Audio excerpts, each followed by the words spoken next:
There's been a lot of talk about how Travis Kelce manifested his relationship with Taylor Swift, including from the NFL star himself. No, 100%. I know exactly how I did it. Hey, That's seriously, you just throw it out there. Stuff happens when it goes out on New Heights. Just go over to the... Speak it into existence. And I'm all about big on speaking stuff to existence. Oh yeah, got to. Me and my dad would drive, and if I was sleeping, if say we going for PA. I like to take some of the credit. I was the one who invited Travis to the first Taylor concert when the friendship bracelet he was sitting in my suite, so I feel like I was the matchmaker.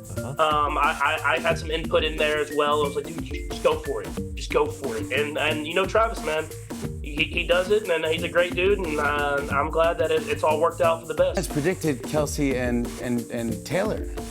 Yes, Jimmy, we are responsible. Yeah, that was you who did that. Festivals, Taylor Swift, comedy, all on SeatGeek. Okay, so you throwing Taylor Swift in there. I got that $20 discount on these Taylor Swift tickets.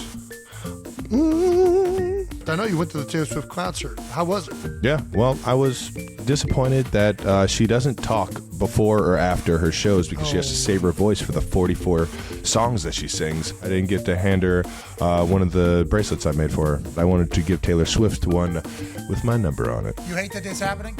No, I mean, it's life, baby. It's life. I threw it out there. I threw the ball in her court. And, I told her, maybe I've seen you rock the stage in Arrowhead. You might have to come see me rock the stage in Arrowhead and see which one's a little more lit. It was definitely a game I'll remember, that's for sure.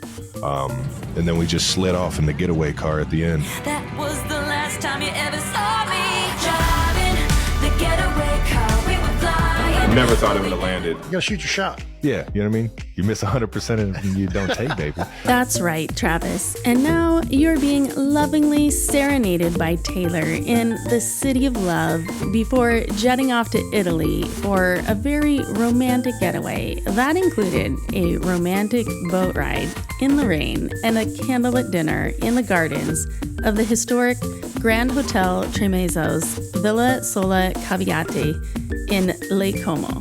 It's all so dreamy, and this is just a hunch, but knowing that Taylor is into historical buildings, it wouldn't surprise me if Travis planned their recent stay in Lake Como with this in mind.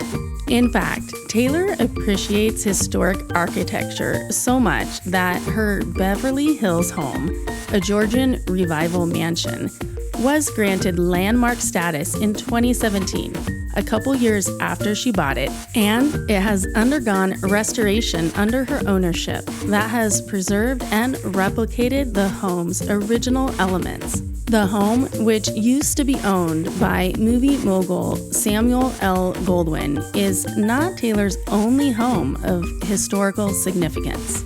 Her beachfront home in Rhode Island, known as the Holiday House, was built in 1929 and was owned by socialite and oil heiress Rebecca Harkness, who had a reputation for throwing notorious parties and living life on the wild side.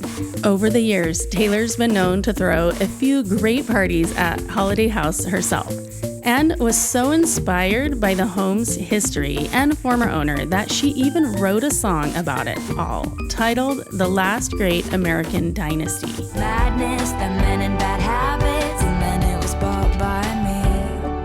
Anyhow, Taylor clearly loves historical buildings and places, which makes her recent getaway to Lake Como with Travis that much more romantic, as the Grand Hotel Tremeso and Lake Como are right up Taylor's alley, full of historical architecture and stories of the past.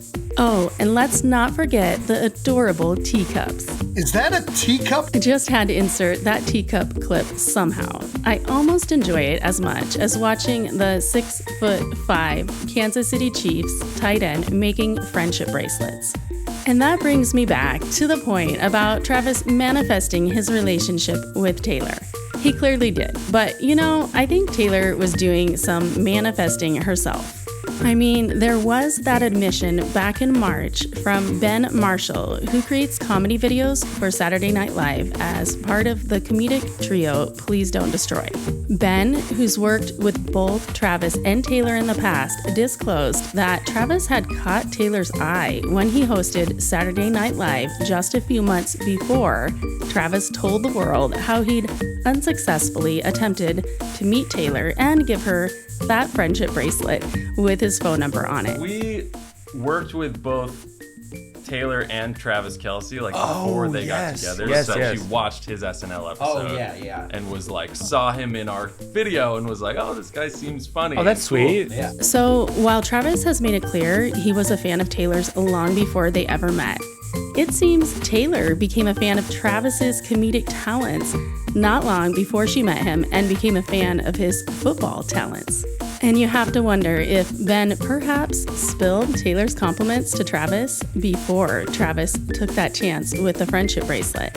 Who knows? But Ben does hint at the idea that Do Not Destroy played some part in bringing the two lovebirds together. Yeah. So a little bit brought them together, and we were thinking about maybe saying that on Fallon, and then we were like, I think that if then they ever break up, we will somehow be pinned as causing this disaster. Right. So while Travis deserves all the credit in the world for boldly going after the woman he wanted, it seems Taylor was doing some manifesting herself. And then there's all of Taylor's past song lyrics, or shall I say invisible strings, that seem to have been tying her to Travis for years. I wanna be your end game. I wanna be your first string.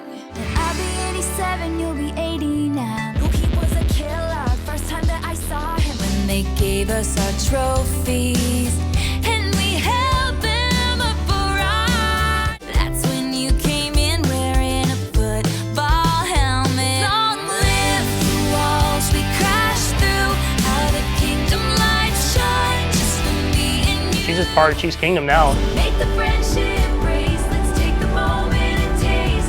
Like you were a trophy or a champion ring. Would it be enough if I could never give you peace? I've been the archer, I've been the prey. As if the street lights pointed in an arrowhead leading us home. How cool is that?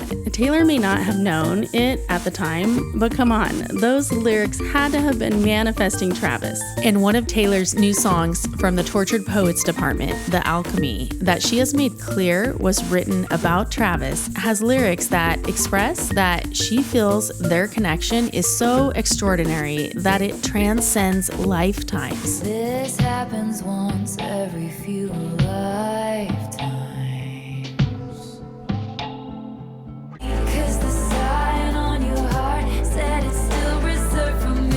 That song is great, as is the Kansas City Chiefs inspired costumes Taylor unveiled during her Paris-era stop in honor of Travis and his Super Bowl champion NFL team. Anyhow, The Alchemy and the other Tortured Poets song that's about Travis, So High School, are extra special songs because they're also the happiest songs on Taylor's new album.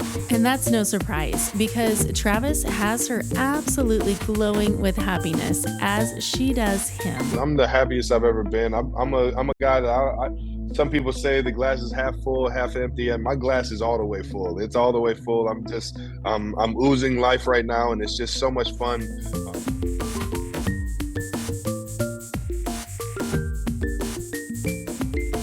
Thank you for making it across halfway across the world.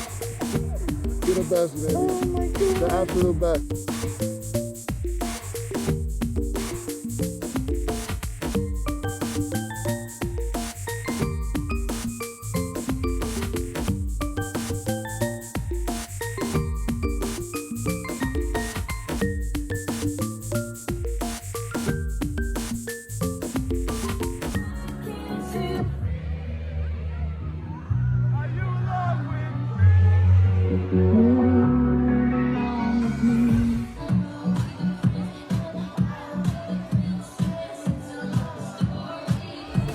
It is a love story, a great one, and one I think they both manifested because it was meant to be all along. But what do you think? And let me know your thoughts in the comments. And please consider liking and subscribing if you enjoy our content. We appreciate the support. Thanks so much for watching.